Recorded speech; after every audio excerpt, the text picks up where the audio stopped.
今回の産業まとめ。米 MLB とライセンス契約。すっぴんで外出はダメ？黙って写真とコメント全削除。韓国のファッションブランド MLB の広告が性差別的だとして大きな話題となっています。MLB というのはアメリカのメジャーリーグとライセンス契約したブランドで、帽子やスニーカー、服などファッションアイテム全体を扱っているようです。基本的にカジュアルでスポーティーなもので、メジャーリーグの球団ロゴなどが使われているのが特徴です。このブランドが公式インスタグラムに女性の一日を追ったような写真を複数投稿したのですが、これが性差別ではないかと議論になったようです。朝にジョギング、昼に外出、午後にはコインランドリー、犬との散歩、友人と会うといった流れで、MLB のファッションを身につけているというもの。問題となったのは、誰に会うかもわからないのですっぴんで外に出て行ってはいけないといった一文です。女性がすっぴんの場合は帽子を深くかぶって誰かわからないようにしなければならないと解釈され、これが波紋を呼んでいるようです。MLB としては帽子を強調するための演出だったようですが、これが一部のユーザーには不快感として受け取られたようです。コメントには、コインランドリーに行くのに化粧をする人がどこにいる？ MLB の帽子をかぶればすっぴんを選んだ女と烙印を押される。などと投稿に抗議するコメントで溢れたようです。こうして投稿が炎上すると、MLB は謝罪文を上げることもなく、ユーザーのコメントもろとも写真を削除。この行動がさらなる批判を呼ぶ結果となりました。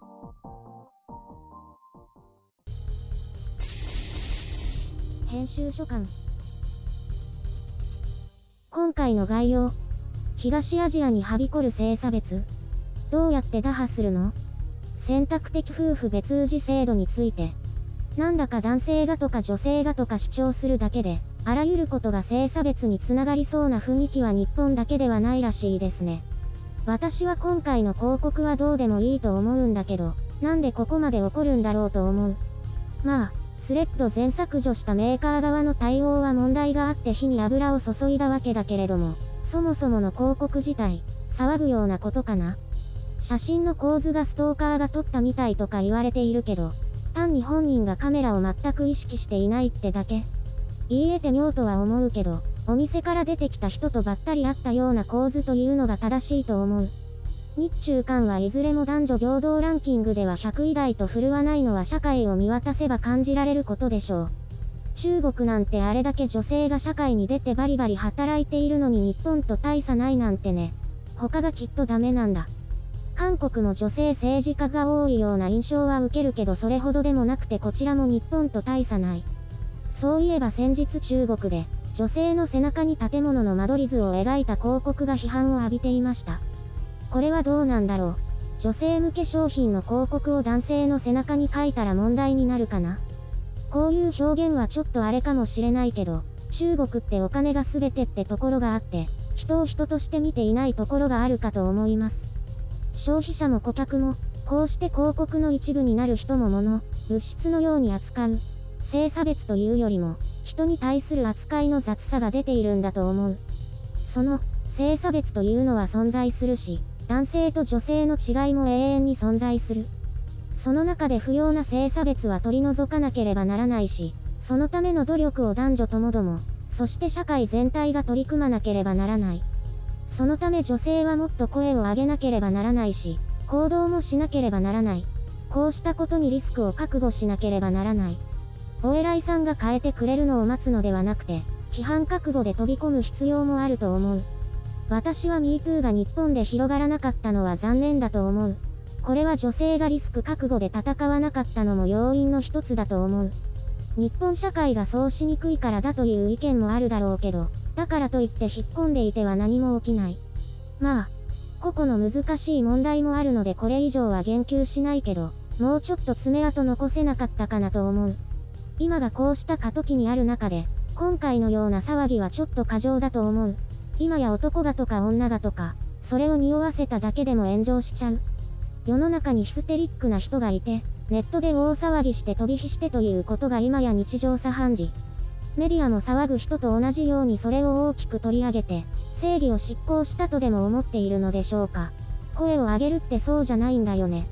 むしろそういうものばかりに目がいって、根本的な社会の問題点が放置されているんじゃないかとも思いますね。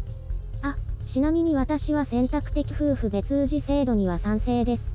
あんなの個々が選べばいいだけで、法律で規制する必要はないという考えです。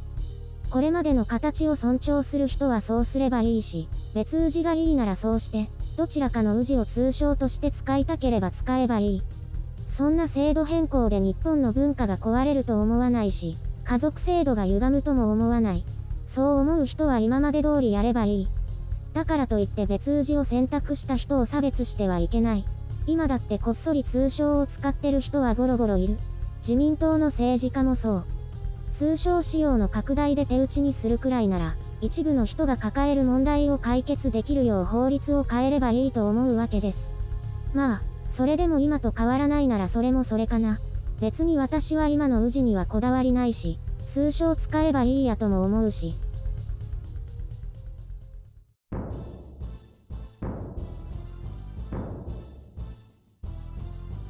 韓国でもこういう騒ぎってあるんだね。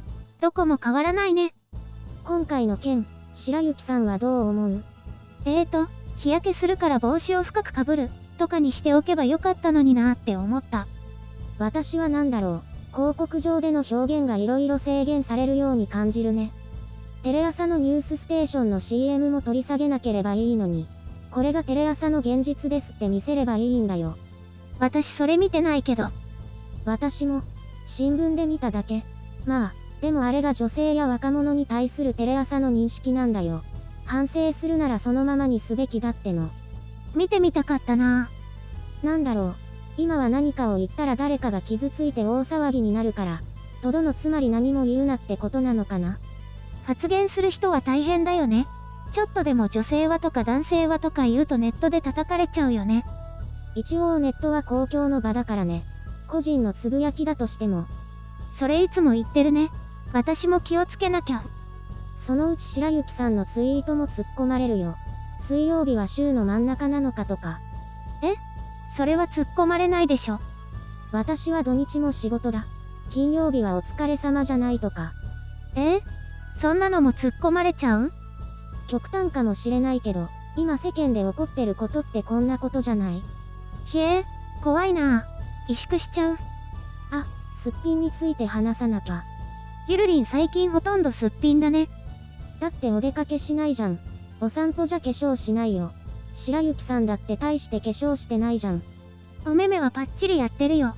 それ以外はあんまりしてないね。あの広告はどうでもいいね。別に帽子深くかぶるから。何が問題だったんだろう。堂々とすっぴんで歩けばいいんだよ。ほら、あっちの人って化粧濃そうだから、すっぴんだと本当に大変なんだよ。ギャップがある人にとっては繊細な内容だったのかな。わかんない。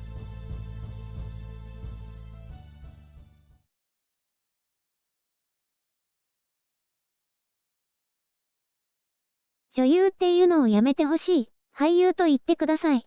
といった女優さんがいるね。何でも差別だって言うから大変だね。白雪さんが送ってきたやつね。看護婦が亡くなったことを考えると一理あるような気がするけど。しかもそれに反論した政治評論家が、実にくだらん。男が女風呂に入ってきていいのかとかツイートするからネットニュースに上がってさらに話題になってたよ。こういうの出てくるよね。性的なものまですぐごっちゃにする人。ただ20年くらい前のドラマでユニセックストイレのある職場があってちょっと話題になったよ。男女同じトイレってこと？それはちょっと。だよね。実際にあったらどうやって運用するのか疑問だね。落ち着いてできないよ。私もそう思う。人がいないトイレ探さなきゃってなる。慣れなのかもしれないけど。とにかく、何でもすぐにカーってなっちゃダメだよね。今はカーってなって共感を得て満足感を得る時代なんだよ。変わり映えしない明日をっていう宇多田ヒカルの歌があるの。大好きなんだよね。なんて曲？全然知らない。あなた、穏やかな毎日を過ごしたいねって話だよ。なるほどね。そういえば昔はスチュワーデスとか看護婦さんって言ってたんでしょ？私が子供の頃もそう呼んでた気がするけど。正確にはいつ亡くなったんだろうね。逆に昔は男でも看護婦だったらしいけど。いつの間にかだよね。古いドラマとか漫画とか大変だよね。もう世の中に出てこられないものがたくさんありそうだよね。漫画は結構大変らしいよ。改訂する時に直したりしてるんだって。へえ。じゃあドラマは？お蔵入りなんじゃないかな。